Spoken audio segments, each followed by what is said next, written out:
une régulation de la constante glycémie, la teneur du glucose dans le sang. Cette régulation s'intègre dans ce qu'on appelle la communication hormonale. Cette séquence sera consacrée surtout à une évaluation après avoir reçu des informations concernant la régulation hormonale, surtout la régulation de la glycémie. On va commencer, comme vous savez qu'il y a deux parties dans toute évaluation, et pendant les contrôles qui ont été prodigués par vos profs, il y a deux parties. La première partie, la restitution des connaissances, et la deuxième partie, c'est le raisonnement et l'explication et l'interprétation des phénomènes ou la résolution des problèmes. On va commencer par la restitution des connaissances. La première question, définissez les notions suivantes. Je vais procéder de la manière suivante. Je vais vous proposer la question et vous donner un petit moment pour réfléchir à la réponse. Les notions qui ont été prodiguées et proposées pendant les séquences précédentes, la notion de glycémie. C'est quoi la glycémie? Notion d'hormone, notion ou concept pancréas, notion de glycogénogénèse, notion de glycogénolyse, insuline, glucagon. Chez vous, vous allez essayer par vous-même de donner des définitions à ces notions. Je vais vous proposer une définition de concept ou de notion insuline. C'est une hormone, donc vous savez ce que ça veut dire, une hormone. Une hormone, c'est une substance synthétisée par une glande et synthétisée par une glande et diversée dans le sang et qui agit sur une cellule ou sur un organe dit organe effecteur. Une hormone, c'est une hormone hypoglycémiante. Ce concept, il est très intéressant. Hypoglycémiant, ça veut dire qu'il diminue la teneur du glucose. Sécrété par les cellules bêta. C'est un concept essentiel. Vous savez qu'il y a deux types de cellules dans les îlots de Langerhans, les cellules bêta et les cellules alpha. Les cellules bêta, elles synthétisent l'insuline. Des îlots de Langerhans. Elle est de nature protéique, peptidique, constituée, comme vous savez, par deux chaînes polypeptidiques reliées par des ponts disulfure. Voilà une définition de l'insuline. Vous procédez de la même façon pour toutes les différentes notions, qui sont des notions importantes pour comprendre et intégrer cette séquence concernant la régulation de la glycémie. Je vais vous donner une deuxième définition. Je vais vous proposer la définition de glycogénolyse. Glycogénolyse, comme vous voyez, elle est composée de trois parties. Deux parties, je m'excuse. Glycogène et lyse, c'est-à-dire la lyse ou l'hydrolyse du glycogène.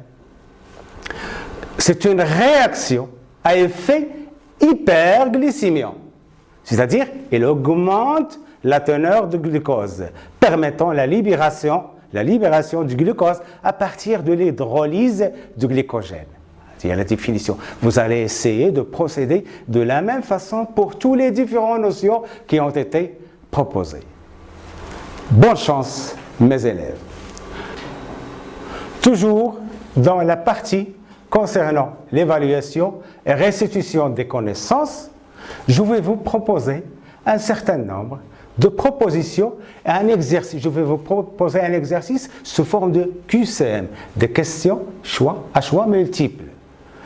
On vous propose une notion ou une définition et des choix vous allez essayer de choisir la réponse exacte. Pour chacune des propositions numérotées de 1 à 4, il y a une seule suggestion correcte. Cochez la suggestion correcte. Première, le glucagon. Vous savez ce que veut dire le glucagon? C'est une hormone. Et là, est-ce qu'elle a un effet hyperglycémique? Est-ce qu'elle a un effet hypoglycémique? Est-ce qu'il active cette hormone? Est-ce qu'elle active la glycogénogenèse ou est-ce qu'elle inhibe la glycogénolyse? Un petit moment pour réfléchir. La réponse juste est la deuxième. La deuxième question, toujours dans la restitution des connaissances, est la suivante. Après un repas riche en sucre, la glycémie, est-ce qu'elle augmente dans la veine sushépatique ou diminue dans la veine sushépatique ou elle diminue dans la veine porte-hépatique ou elle est constante dans les deux veines? Pour cela, vous devez, chère apprenante et chers apprenants, savoir ce schéma-là. Parce qu'il vous permet de voir la relation entre le sang, cœur, foie et l'intestin. Au niveau de l'intestin, qu'est-ce qu'il y a? Vous savez, depuis la 3e année secondaire, vous savez qu'il y a absorption. Et absorption des nutriments, et parmi les nutriments, il y a le glucose. Ce glucose, il passe dans le sang. Et une fois qu'il passe dans le sang, il traverse le foie par la veine porte-hépatique. Il sort du foie par la veine sushépatique pour arriver au cœur et ainsi il va être distribué à toutes les cellules de l'organisme. Donc, pour répondre à cette question, il faut connaître, comme je viens de dire, et savoir expliquer ce schéma-là. Pour vous, est-ce que après un repas riche en sucre, la glycémie, est-ce qu'elle va augmenter dans la veine sushépatique? Est-ce qu'elle va diminuer dans la veine sushépatique? Est-ce qu'elle va diminuer dans la veine porte? Est-ce qu'elle est constante dans les deux veines? Je vais vous donner 2 secondes pour répondre. La réponse est la suivante. Elle diminue dans la veine sushépatique. Pourquoi? Parce qu'au niveau du foie, il y a stockage de glucose sous forme de glycogène. Il y a une glycogénogenèse qui se réalise au niveau du foie et par la suite, la concentration de glucose, c'est-à-dire la glycémie, la concentration de glucose dans le sang, la glycémie, elle diminue dans la veine sushépatique. Passons à la 3e question, je m'excuse.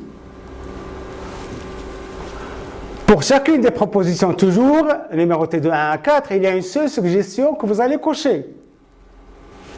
L'ablation du foie, elle entraîne une augmentation de la glycémie, une diminution de la glycémie, une constante, c'est-à-dire elle est constante, elle restera constante. Est-ce qu'il y a une activité normale dans l'organisme? L'ablation du foie entraîne une augmentation de la glycémie ou une diminution de la glycémie, une constante de la glycémie ou une activité normale de l'organisme. Pour cela, vous avez déjà vu un diagramme pour répondre. Et par la suite, la réponse juste, c'est la deuxième. Parce que après l'ablation du foie, qu'est-ce que vous avez vu avec votre prof au cours des séquences précédentes?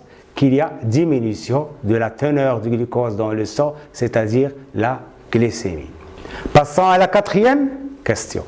La glycémie toujours, c'est-à-dire la teneur ou la concentration du glucose dans le sang, est un facteur biologique dont la valeur, est-ce qu'elle est constante chez les diabétiques? Est-ce qu'elle reste toujours constante chez les diabétiques? Est-ce que cette valeur varie remarquablement d'une personne à l'autre? Est-ce qu'elle varie d'une personne à l'autre? Est-ce que la valeur varie d'un diabétique à un autre diabétique? Est-ce qu'elle varie? est-ce que la valeur diminue avec l'âge? La réponse est la suivante. C. Elle varie d'un diabétique à un autre. Un diabétique c'est qu'on a 2,2, un autre 2,3, etc., etc. Donc elle varie. Mais elle reste toujours constante chez les diabétiques. Mais cette valeur, elle ne varie pas d'une personne à l'autre, elle est constante. Passons à un autre type d'exercice, c'est-à-dire donner des légendes qui s'intègrent aussi dans la restitution des connaissances, donner des noms aux différentes parties de ce schéma-là. Donc, petit 1, la flèche va à l'intérieur. Petit 2, la flèche désigne cette partie ou ce tissu cellulaire. 3, ce type de cellule. 4, cette partie. Donc le schéma, normalement, vous devez donner un titre. Mais le document C18, il représente le schéma d'une observation microscopique au niveau du pancréas. Donnez le nom correspondant à chaque numéro. Donc, je vais vous donner quelques secondes. Petit 1, ce sont des cellules bêta. Ce sont des cellules qui synthétisent l'insuline. Petit 2, ce sont les acénues. Comme vous savez que le pancréas a double fonction, une fonction exocrine et une fonction endocrine. Exocrine, c'est-à-dire il intervient aussi dans la digestion grâce au sucre digestif synthétisé par ces cellules, dites cellules des acénus ou les acénies. Donc, 3, elles représentent les cellules alpha. Ce sont les cellules qui se trouvent à la périphérie des îlots de l'ingérence. Ce sont des cellules qui synthétisent le glucagon comme hormone hyperglycémiante, je répète. Puis, quatrièmement, la partie représentée dans ce schéma permet la synthèse des hormones. Ces hormones, comme vous savez dans la définition d'une hormone c'est une substance synthétisée dans le sang et qui arrive à des cellules cibles pour agir, pour transporter le message vers ces cellules dites cellules effecteurs. Donc, il doit y avoir du sang, c'est-à-dire des capillaires sanguins dans lesquels sont diversées les hormones synthétisées par les îlots de l'ingérence. Toujours dans la partie de restitution de connaissances, on va passer à la question, aux exercices 4. Écrivez devant chaque proposition vrai ou faux. Je vais vous lire la proposition A, petit a. La glycogénogénèse est la synthèse du glycogène à partir de molécules glucidiques. La glycogénolyse a un effet hypoglycémiant. L'insuline inhibe la glycogénolyse. Le glucagon et l'insuline sont de nature peptidique. Pour la première suggestion, est-ce qu'elle est vraie ou faux? Lisez. Elle est faux. Parce que la glycogénogénèse, c'est la synthèse du glycogène à partir des molécules glucidiques. Il y a un autre phénomène qui se réalise au niveau qui permet aussi la synthèse de glycogène, mais à partir des lipides. On parle de néoglycogénèse. On parle ici de glycogénogénèse. Deuxième suggestion. Faux. La glycogénolyse a un effet hyperglycémiant. Il a un effet hyperglycémiant. L'insuline, hormone pancréatique, est-ce qu'elle inhibe la glycogénolyse? Oui. La glycogénolyse, c'est-à-dire la synthèse de glucose à partir de glycogène. Et puis, le glucagon et l'insuline, ce sont deux hormones peptidiques. C'est vrai. Raisonnement scientifique et communication écrite et graphique. Premier exercice. Pour mettre en évidence le rôle de certains organes et certaines hormones dans la régulation de la glycémie, les expériences ci-dessous ont été réalisées. La première expérience est la suivante. On branche le pancréas chez un animal pancréatectomisé,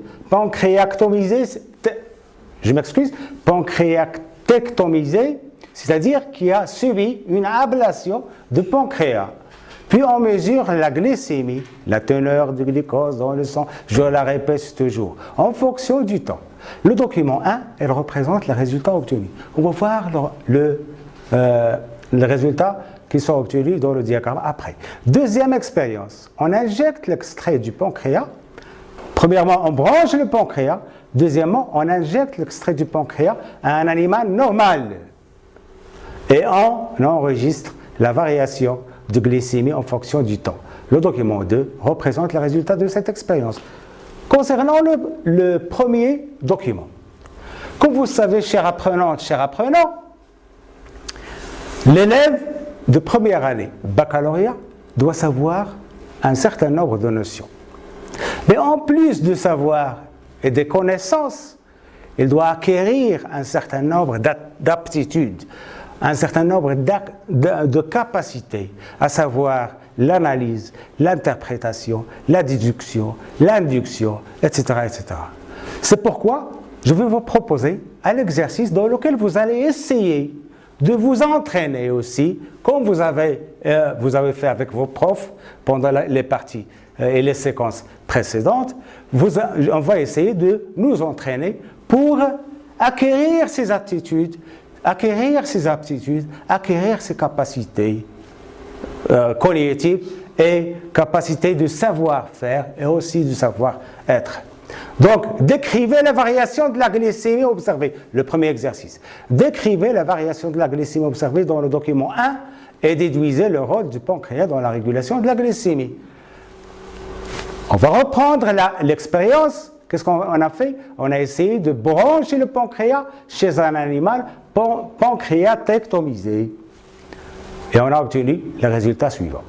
Donc, la description, c'est-à-dire dire et faire dire ce qu'on voit. La description. Qu'est-ce que je vois? Je vois qu'il y a un axe désordonné dans lequel il y a une variable, la glycémie, et un axe des abscisses où il y a le temps en l'heure, mais la variable qui nous intéresse, c'est la teneur du glucose dans le sang, mais aussi ce qui s'est passé, les réalisations expérimentales qui ont été faites. Qu'est-ce qu'on a fait? On a branché le pancréas. Donc, au début, l'animal, il est pancréatectomisé. Je m'excuse. Pancréatectomisé, c'est-à-dire, il a subi une ablation.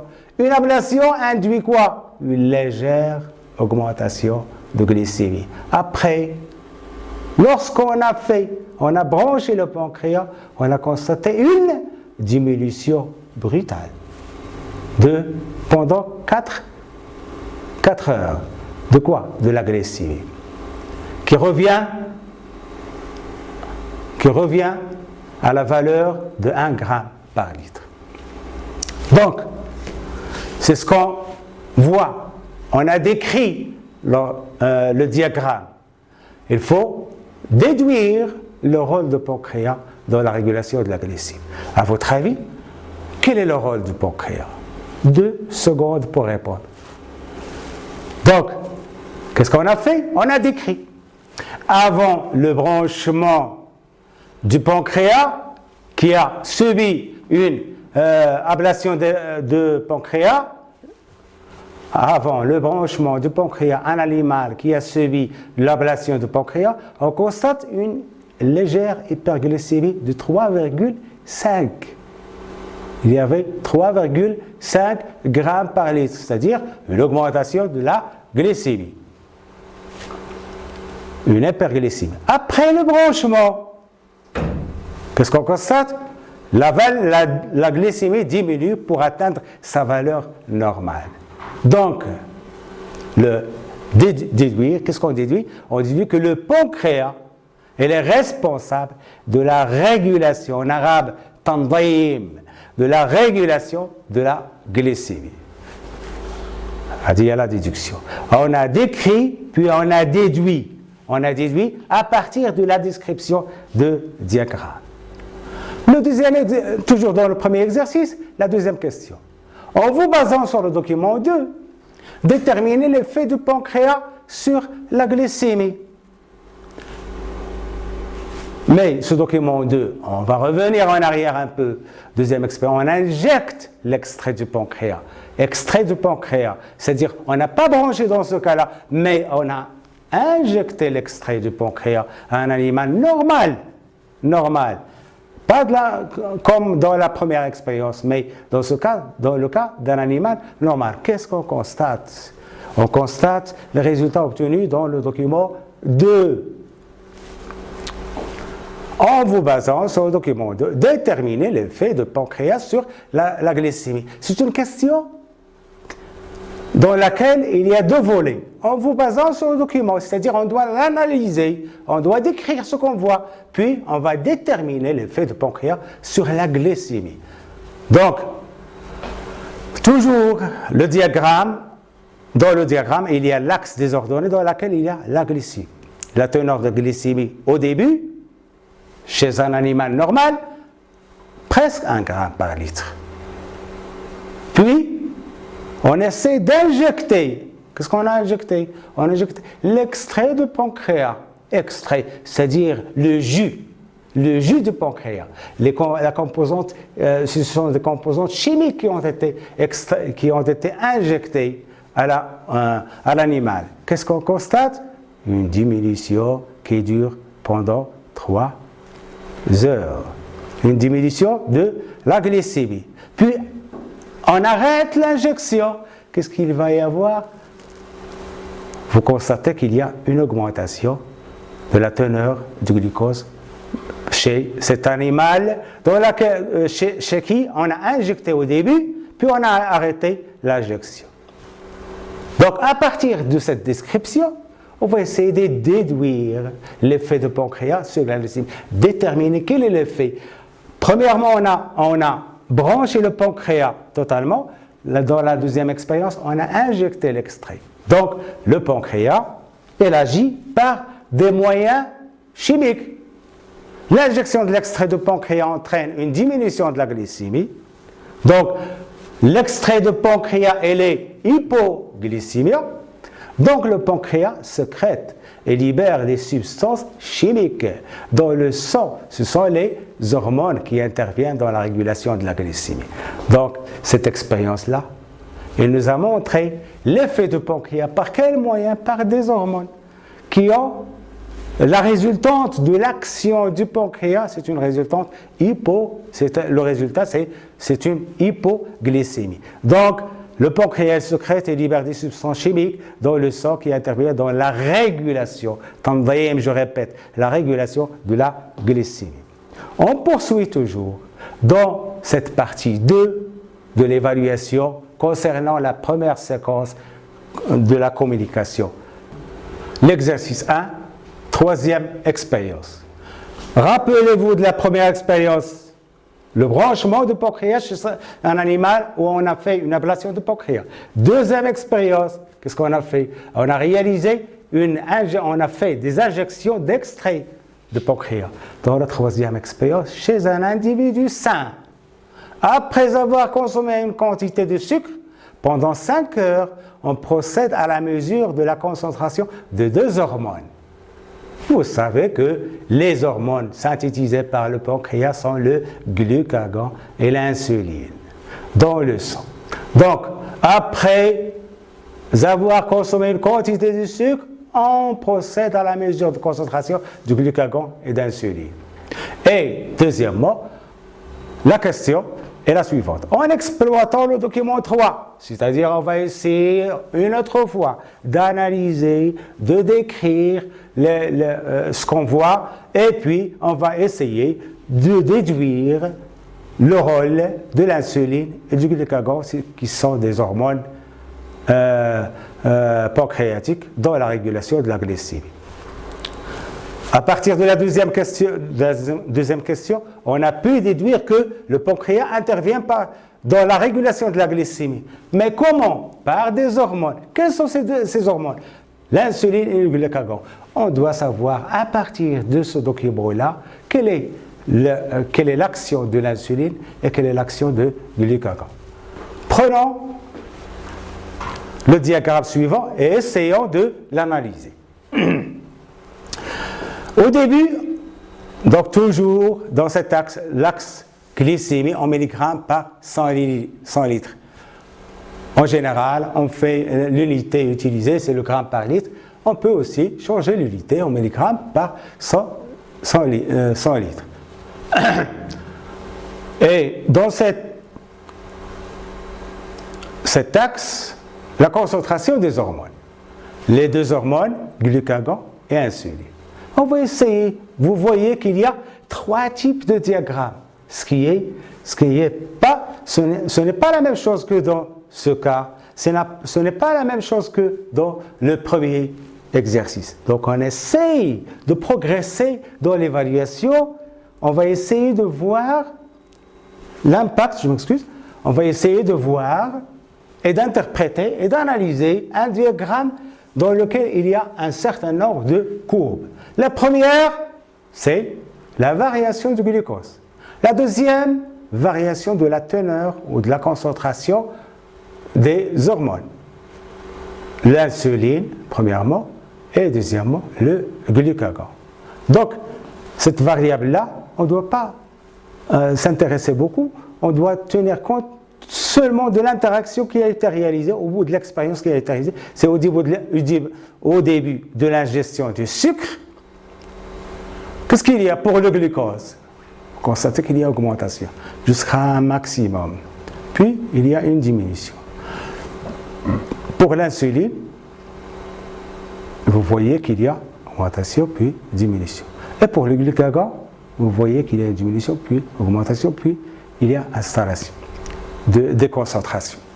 Donc, en exploitation, le document 3, déduisez le rôle de l'insuline et du glucagon dans la régulation de la glycémie.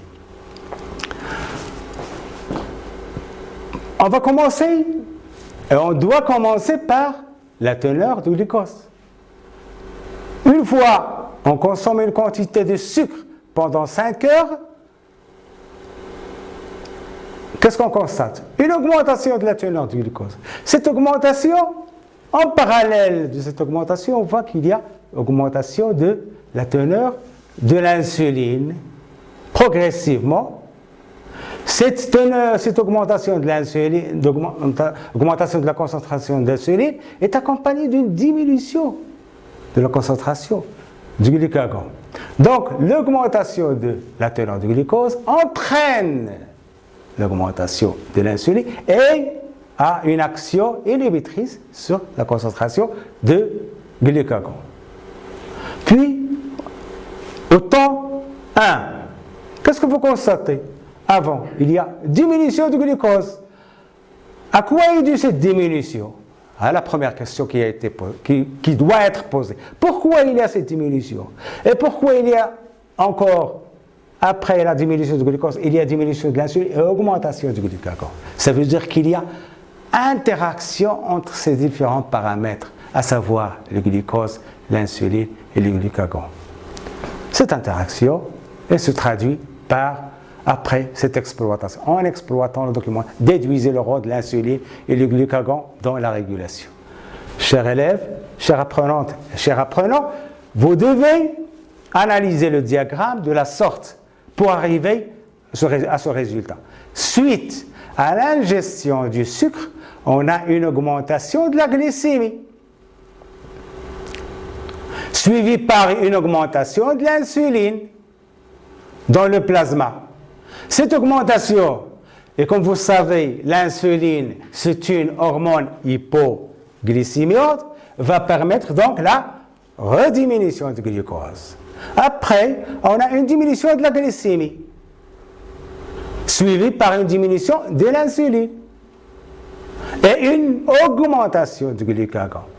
Puis, retour de la glycémie à sa valeur initiale et toutes les différentes concentrations des différentes hormones.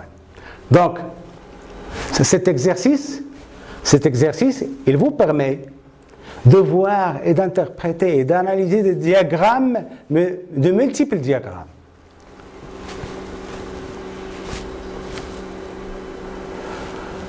Quatrième expérience. On injecte du glucagon à un animal et on enregistre le taux de glycogène et le taux de la phosphorylase dans le foie. La phosphorylase, c'est quoi? C'est une enzyme permettant l'hydrolyse du glycogène. On injecte du glucagon. Pendant les cours, vous savez ce que ça veut dire. Glucagon, c'est une hormone hyperglycémiante, synthétisée par des cellules, les cellules alpha des îlots de Langerhans. C'est une enzyme permettant l'hydrolyse du glycogène et par la suite une glycogénolyse et par la suite une augmentation de la teneur de glucose dans le sang, c'est-à-dire de la glycémie. En vous basant sur les données des documents 3 et 4, donc deux diagrammes, montrent comment le glucagon intervient dans la régulation de la glycémie. On sait l'action de l'insuline. L'insuline, c'est une hormone hypoglycémiante. Mais essayons de découvrir l'impact du glucagon sur la glycémie. On injecte le glucagon à un animal et on enregistre le taux de glycogène. Voilà. Une fois il y a injection, qu'est-ce que vous constatez en ce qui concerne le glycogène? Et il y a diminution de glycogène dans le foie. Mais vous voyez que la concentration de phosphorylase augmente après injection, puis elle diminue.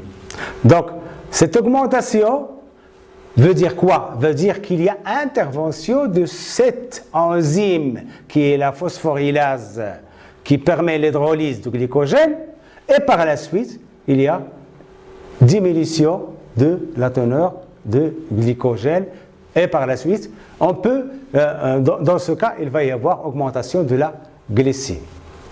Donc, l'action du glucagon, c'est une action hyperglycémiante. La sécrétion du glucagon résulte d'une hypoglycémie. Ou la sécrétion du glucagon résulte d'une hypoglycémie. C'est-à-dire une diminution du taux de glucose permet la sécrétion. Elle induit la sécrétion du glucagon. Document 4. L'injection du glucagon entraîne une élévation de la sécrétion de phosphorylase.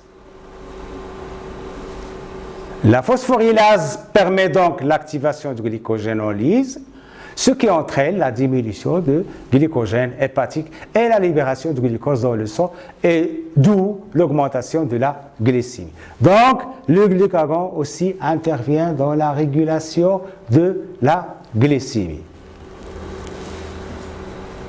Le schéma A et B, toujours dans cet exercice, le document 5, ci-dessous représente des échanges réalisés entre une cellule hépatique et un vaisseau sanguin. Donc voilà le vaisseau sanguin, cellule hépatique, c'est-à-dire des cellules de foie. Premier cas, dans le premier cas, la situation A, situation de baisse de glycémie. La situation B, situation de hausse de glycémie. Donc, dans le cas du glucagon, qu'est-ce qu'il fait? Son action, elle est hyperglycémiante. C'est-à-dire, il va permettre la libération du glucose dans le sang et augmentation donc de la glycémie. Par quel moyen? Par une enzyme. Quelle est cette enzyme? C'est une phosphorylase. C'est une phosphorylase qui permet l'hydrolyse de glycogène en glucose. Donc la réaction est la suivante. Donc une enzyme phosphorylase qui permet la libération de glucose dans le sang après hydrolyse de glycogène. ce qui permet cette fonction de la cellule hépatique, c'est le glucagon qui est l'hormone hyperglycémiante qui se fixe directement sur les récepteurs des cellules hépatiques et induit cette réaction de glycogénolyse et la libération du glucose dans le sang. Passons à la deuxième situation de hausse de la glycémie. Dans ce cas-là, on a vu que le glucagon permet la formation du glucose à partir grâce à une enzyme, qui est la phosphorylase, mais dans le cas de la deuxième situation B, situation de hausse de la glycémie, une fois augmentation du taux de glucose dans le sang, les cellules de pancréas vont être excitées, sont excitables par la teneur de glucose. Cette excitation permet la libération de l'hormone qui va permettre la diminution du glucose dans le sang. C'est l'insuline. Cette insuline agit sur les cellules hépatiques en plus d'autres cellules et permet donc de rassembler les différentes molécules de glucose qui sont en surplus dans le sang. C'est-à-dire, elle va permettre la diminution du glucose dans le sang de la glycémie par réaction, c'est-à-dire par un regroupement des molécules de glucose sous forme de glycogène grâce à une enzyme qui est la glycogène synthétase. Cette glycogène synthétase permet donc de regrouper permet donc la réalisation de cette réaction de glycogénogénèse et le glucose dans le sang va diminuer. Donc, c'est la situation 2.